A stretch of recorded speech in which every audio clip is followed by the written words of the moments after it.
আসসালামু আলাইকুম, আসাদুল্লাহ বলছি, এমবিবিএস ফোর্থ ইয়ার। তো আমার চ্যানেলে আমি দীর্ঘ প্রায় 7 বছর যাবত আমি চ্যানেলে ইউটিউবিং করতেছি। তো এই প্রথম 7 বছরের মধ্যে আমি ফার্স্ট স্ট্রাইক খেয়েছি আমার চ্যানেলে। আমি আসলে তোমরা জানো যে লেখালেখি করি, সাহিত্যিক রচনা করি, এমনকি বিদ্রোহী লেকচারে দিই। তো ইসরায়েলের বিরুদ্ধে আমি একটা লেকচার দিয়েছিলাম। তো ওই ইসরায়েলের বিরুদ্ধে লেকচার দেওয়ার কারণে আমার চ্যানেলে একটা স্ট্রাইক আছে, এমনকি আমি দীর্ঘ প্রায় 2 সপ্তাহ যাবত এই চ্যানেলে ভিডিও দিতে পারিনি। তো আন্তরিকভাবে দুঃখিত, অনেক খারাপ লেগেছিল। তো তোমরা যারা মেডিকেল অ্যাডমিশন ছিল, অনেক কন্টেন্ট আমার পড়ে গেছে, অনেক কন্টেন্ট তোমাদেরকে দিব এখন আমি।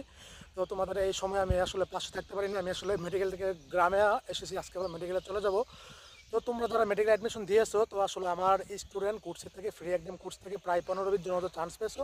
আর প্রায় 40 জন আছে যেখানে ওদের ওয়েটিং থেকে ইনশাল্লাহ চান্স হবে, এমনকি মেধা কোটায় চান্স হবে। তো আসলে ওদের জন্য আমি কন্টেন্ট দিব। আর যারা প্রাইভেট মেডিকেলে ভর্তি হতে চাচ্ছ, প্রাইভেট মেডিকেলের বিস্তারিত আমার চ্যানেলে A to Z ইনশাল্লাহ পাবা। আমি সব কিছু কন্টেন্ট দিব, অনেকগুলি কন্টেন্ট তৈরি করেছে। আর যারা বাইরে থেকে বাংলাদেশ এমবিবিএস আসবা, ওদের জন্য আমার অনেক কন্টেন্ট পরে আছে, এগুলি ইনশাল্লাহ আমি আপলোড করবো এই কয়েকদিনের মধ্যে ইনশাল্লাহ। হ্যাঁ, সবাই আমার সাথেই থাকবে প্রাইভেট মেডিকেলের সম্পূর্ণ আপডেট প্রতিনিয়ত পাওয়ার জন্য। আর এই ছিল তো।